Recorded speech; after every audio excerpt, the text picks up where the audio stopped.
بسم اللہ الرحمن الرحیم۔ اکثر یہ پوچھا جاتا ہے کہ زبانی جو معاہدہ کیا جاتا ہے اس کی قانونی کیا حیثیت ہوتی ہے۔ عام طور پر ایک ریٹن ایگریمنٹ ہوتا ہے جو کہ ایک ڈیو پروسیس اس کو فالو کر کے اس کو لکھا جاتا ہے، اس میں گواہان ہوتے ہیں، دستخط ہوتا ہے، تھم امپریشن ہوتا ہے، وہ ایک پراپر طریقہ کار ہوتا ہے۔ اور اس کے برعکس ایک اورل ایگریمنٹ ہوتا ہے۔ موسٹلی یہ اس وجہ سے ہوتا ہے کیونکہ پارٹیز کے درمیان کوئی اس طرح ٹرسٹ کا ریلیشن ہوتا ہے یا کوئی رشتہ داری ہو، کوئی دوستی یاری ہو، جس کی بنیاد پر وہ ضروری نہیں سمجھتے کہ اس ایگریمنٹ کو جو ہے وہ ریٹن فارم میں لے کر کے آئے۔ اس کو موسٹلی آپ ہینڈ شیک ایگریمنٹ بھی کہا جاتا ہے، جس طرح سے ہاتھ ملایا اور ایک معاہدہ انہوں نے کر لیا۔ لیکن بعد میں جب کوئی کافی ٹائم عرصہ گزر جاتا ہے یا کوئی بزنس میں یا ایسا کوئی تعلق میں جو ہے کوئی ڈسپیوٹ ارائز ہوتا ہے، تو یہ ایگریمنٹ جو ریٹن فارم میں نہیں ہو چکا ہوتا، اس پہ جو ہے ایک بات آتی ہے۔ بیسیکلی جو ہے یہ جو اورل ایگریمنٹ ہے اس کی اتنی ہی اہمیت ہے جتنی جو ہے ایک ریٹن ایگریمنٹ کی ہے۔ ایگریمنٹ میں ہر چیز لکھا ہوتا ہے اور ایک واضح ہوتا ہے، جس کی وجہ سے اس کو ثابت کرنا آسان ہوتا ہے، جبکہ اورل ایگریمنٹ میں آپ ان چیزوں کو ثابت کرنا جو ہے تھوڑا سا مشکل ہوتا ہے، جس کی وجہ سے لوگ پریفر کرتے ہیں ریٹن ایگریمنٹ کرے۔ ایک کنٹریکٹ کے لیے ہوتا ہے کیونکہ کنٹریکٹ جو ہے وہ انفورسیبل بائی لا ہوتا ہے۔ اسی طرح ایگریمنٹ جب آپ کرتے ہیں تو اس میں بھی کچھ انگریڈینٹس ہے وہ ہونا بڑا ضروری ہے، آفر ہو، ایکسیپٹنس ہو، کنسیڈریشن ہو۔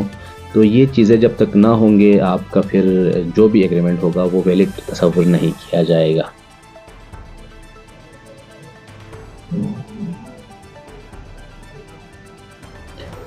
اورل ایگریمنٹ کے لیے بھی آپ کے پاس کچھ ایویڈنس آپ کے پاس ہونی چاہیے۔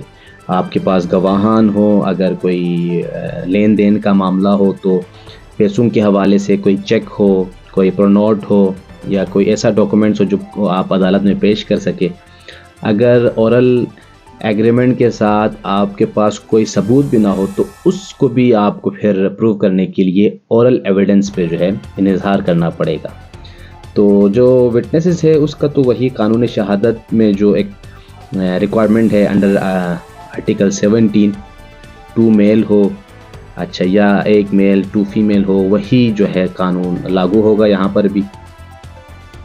میری سجیشن آپ لوگوں سے یہی ہے، اگر آپ جب بھی کسی کے ساتھ معاہدہ کریں تو وہ ریٹن فارم میں ضرور لے کر کے آئے، تاکہ آپ کو فیوچر میں کوئی پرابلم نہ ہو اور ہر چیز جو ہے ایک ڈیو پروسیس کے ساتھ اور سب کچھ واضح ہو۔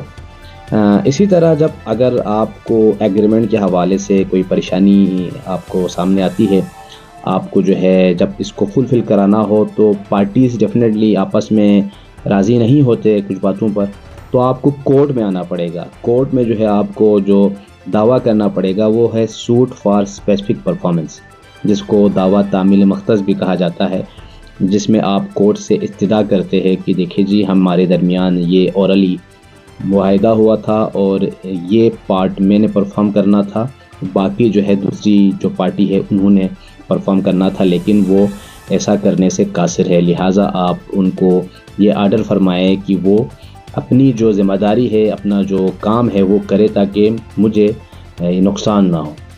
اس پہ کورٹ پھر آرڈر کرتی ہے دوسری پارٹی کو، ڈیفینڈنٹ کو، کہ آپ جو ہے اپنا پارٹ جو ہے پرفارم کرے۔ نہ کرنے کی صورت میں ڈیفینیٹلی کورٹ اپنے طریقے سے اس کو انفورس کرتی ہے۔ ایگریمنٹ کو تھوڑا سا اس کو ثابت کرنا تھوڑا سا مشکل ہے، باقی لیگلی کوئی بھی ایسا کوئی بار نہیں ہے کہ آپ اس کو جو ہے بالکل نظر انداز کریں۔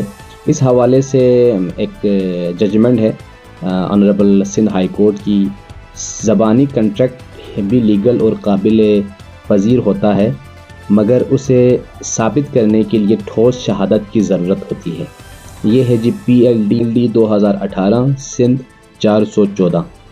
اسی طرح اورل ایگریمنٹ میں جو بندہ یہ دعویٰ کرتا ہے کہ ہمارے درمیان یہ ایگریمنٹ ہوا تھا، تو اسی کے اوپر یہ ذمہ داری بھی ہوتی ہے وہ ثابت کرے کہ یہ معاہدہ ہوا تھا اور ان لوگوں کی موجودگی میں یہ جو ہے ایگریمنٹ ہم نے اورلی کیا تھا۔ تو اس حوالے سے ایک ججمنٹ میں کوٹ کرتا ہوں یہاں پہ 2013 MLD 955 ہے. ان کو آپ ملاحظہ کریں گے تو آپ کو مزید واضح ہو جائے گا کہ اورل ایگریمنٹ اور ریٹن ایگریمنٹ میں ڈفرینس کیا ہے، اور یہ قانونی اس کی کیا حیثیت ہے، اور اس کو ثابت کرنے کے لیے آپ کو کن کن نکات کو جو ہے مد نظر رکھنے کی ضرورت ہوتی ہے.